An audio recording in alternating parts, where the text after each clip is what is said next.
오늘 이 아침에도 하나님의 은혜를 사모하여 기도의 자리에 나아오신 모든 성도님들을 환영하고 축복합니다.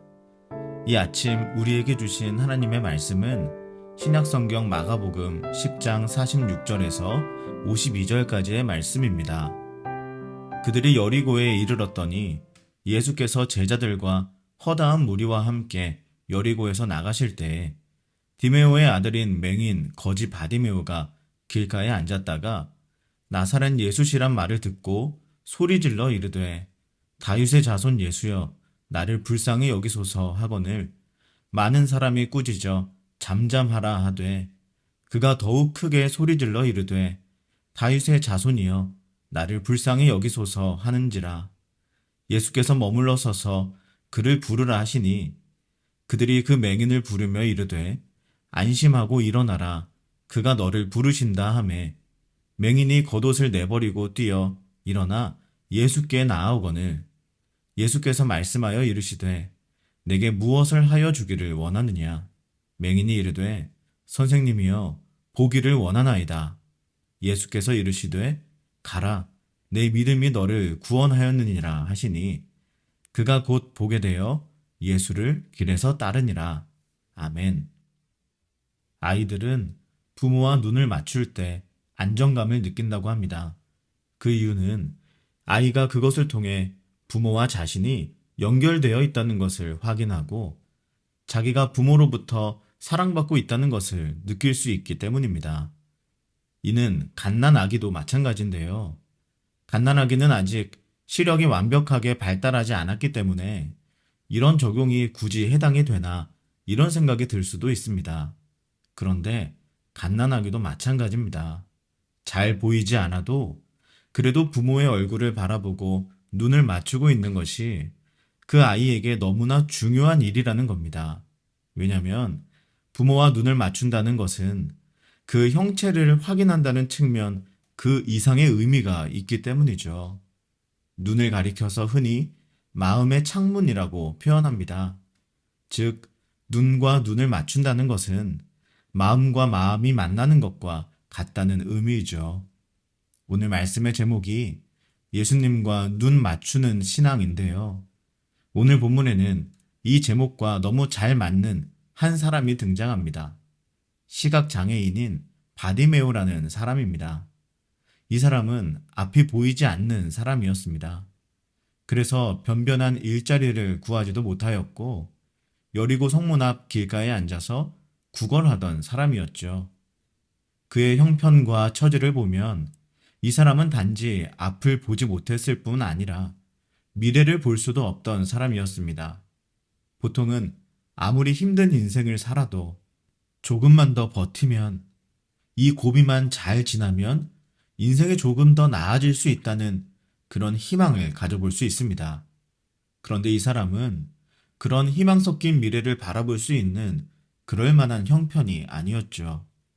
그는 단지 눈앞이 깜깜한 불편함만 가지고 있었던 것이 아니라 한 줄기 빛도 없는 컴컴한 미래를 소유하고 있었던 사람이었습니다. 그가 성문 앞에서 구걸을 하며 일확천금 인생 역전을 기대할 수 있을까요?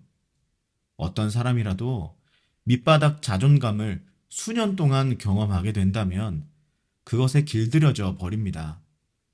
오랜 시간 동안 눈이 보이지 않아서 겪을 수밖에 없는 여러 불편함들, 그리고 그에 동반하여 감수해야만 했던 사회적인 소외감. 그는 지금까지처럼 앞으로도 평생 동안 예루살렘이 아니라 예루살렘 가는 길목에나 어울리는 인생을 살아야만 했고, 평생을 길 위를 걸어가는 인생이 아니라 길가에 앉아서 구걸해야 하는 인생을 꿈꿔야만 했습니다. 그런데 말 그대로 한 치 앞도 볼 수가 없고 어떠한 미래나 희망도 보이지 않는 것이 당연하게 여겨졌던 그에게 한 가지 보이는 것이 있었습니다. 47절 말씀입니다. 나사렛 예수시란 말을 듣고 소리질러 이르되 다윗의 자손 예수여 나를 불쌍히 여기소서 하거늘. 그가 들은 말은 나사렛 예수가 왔다는 겁니다. 그런데 지금 그가 외치는 말은 무엇입니까? 다윗의 자손 예수여 이렇게 외칩니다.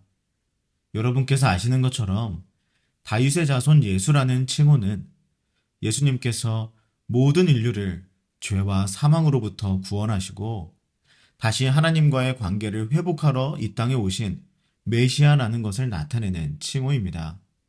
이를 보면 바디메오는 예수님이 누구신지 정확하게 알고 있었다는 것을 우리도 확인할 수 있습니다.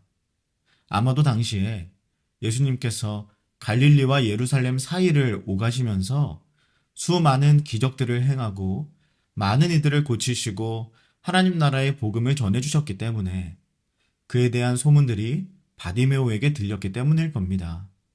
그런데 사실 그가 아무리 그 소문을 들었더라도 그는 할 수 있는 것이 아무것도 없었습니다. 시각장애인인 그가 당시 사회적 환경과 통념을 극복하고 예수님을 찾아간다는 것은 거의 불가능한 일이었습니다. 누가 부정한 그를 도우며 누구의 도움이 없다면 어찌 그가 홀로 어디에 계신지도 모르는 예수님께 찾아갈 수가 있었겠습니까? 어디가 길인지도 알 수 없는 그에게 여리고 성문 앞 길가를 벗어나 예수님께 나아간다는 것은 불가능한 일이었습니다. 그런데 그런 그에게도 할 수 있는 것이 하나가 있었습니다. 그것은 아이러니하게도 예수님을 바라보는 것이었습니다. 그의 눈은 세상을 볼 수 없었지만 그의 마음의 눈은 여전히 열려 있었던 것이죠. 그리고 그 마음의 눈으로 그는 예수님을 바라보았습니다. 어느 날 그는 예수님이 자신에게 다가오고 계시다는 것을 물리적인 눈으로 볼 수는 없었지만 믿음으로 그분이 지금 내 곁에 오셨다는 것을 강렬히 느끼고 확신할 수 있었습니다. 그리고 그것이 자신이 가지고 있었던 장애와 사회적인 통념을 넘어 믿음으로 외치게 만들었습니다. 다윗의 자손 예수여, 나를 불쌍히 여기소서. 그렇게 믿음의 눈으로 예수님을 바라보며 외친 그에게 예수님은 자비로 말씀해 주십니다. 내 믿음이 너를 구원하였느니라. 우리가 믿음으로 예수님의 눈을 바라볼 때 예수님은 자비의 시선으로 우리와 눈을 맞춰 주십니다. 이제 바디메오는 두 눈으로 예수님을 바라볼 수 있게 되었습니다. 그럼 그의 시선이 이전과 조금 달라졌을까요? 이제는 예수님 외에도 보이는 것이 너무나 많아졌으니까 예수님을 향한 시선이 조금은 흐려졌을까요? 아마도 바디메오는 눈을 감고 예수님을 바라볼 때나 지금 눈을 뜨고 예수님을 바라볼 때나 여전히 믿음의 시선으로 예수님을 바라보고 그러한 인생을 앞으로도 살아갔을 것입니다. 52절을 보면 이제 그가 예수님을 따르는 제자로서의 삶을 살아가기 때문입니다. 믿음의 시선과 자비의 시선으로 나와 예수님이 눈을 맞추며 살아가는 관계가 바로 진짜 예수님과 제자의 관계입니다. 우리가 그리스도인이라면 우리는 어떠한 상황에서도 예수님께 믿음의 시선을 고정해야 합니다. 보이지 않을 때나 보이는 중에나 동일하게 말입니다. 상황이 안 좋다고 그 시선을 거두거나 이제 상황이 나아졌다고 다른 곳으로 시선을 돌리는 것은 예수님을 따르는 이들의 시선과 어울리지 않습니다. 어제 제자들이나 무리들은 예수님을 계속 두 눈으로 목격했던 사람들이지만 물리적인 눈을 맞추는 그 이상의 의미는 전혀 없었습니다. 보고는 있지만 예수님이 누구신지, 그분의 마음과 생각은 무엇인지 전혀 모른 채로 내 생각과 내 마음만을 바라보고 있었기 때문입니다. 그러나 시각장애인인 바디메오는 보이지 않는 중에 믿음으로 예수님을 바라보았고 그분이 누구신지, 왜 오셨는지, 자신이 무엇을 구해야 하는지, 앞으로는 어떻게 살아가야 하는지 이 모두를 정확히 알고 있었습니다. 이처럼 바디메오의 이야기는 물리적인 시각이 아닌 믿음의 눈으로 예수님을 바라보고 그분과 진정한 관계를 맺는 것이 얼마나 중요한지를 우리에게 일깨워 줍니다. 신앙이란 결국 보이지 않는 예수님을 우리 마음의 눈으로 바라보고 그분과 눈을 맞추는 것에서 시작됩니다. 예수님과 눈을 맞추는 순간 우리는 우리가 하나님의 사랑받는 자녀임을 깨닫게 되고 그 안에서 우리는 안정감과 평화 그리고 미래와 사명을 찾게 됩니다. 오늘 바디메오는 자신의 신체적 한계를 뛰어넘어 예수님을 향한 믿음으로 크게 외쳤습니다. 그리고 예수님은 그의 외침에 응답하셨습니다. 사랑하는 여러분, 오늘 우리가 우리 인생의 한계를 뛰어넘어 믿음의 눈으로 예수님을 바라보면서 외쳐야 하는 영역이 있다면 어디일까요? 예수님만이 해결해 주실 수 있는 그것, 어떤 소망도 없는 캄캄한 밤 같은 곳이 여러분의 삶에 있으시다면 오늘 이와 같이 하셔야 합니다. 보이지 않더라도 포기하지 마시고 믿음의 눈으로 예수님을 바라보십시오. 그리고 모든 장애와 환경적 어려움을 넘어서 믿음으로 외치십시오. 다윗의 자손 예수여, 나를 불쌍히 여기소서. 그럼 예수님께서 저와 여러분의 외침을 메아리처럼 내버려 두지 않으시고 반드시 대답해 주실 것입니다.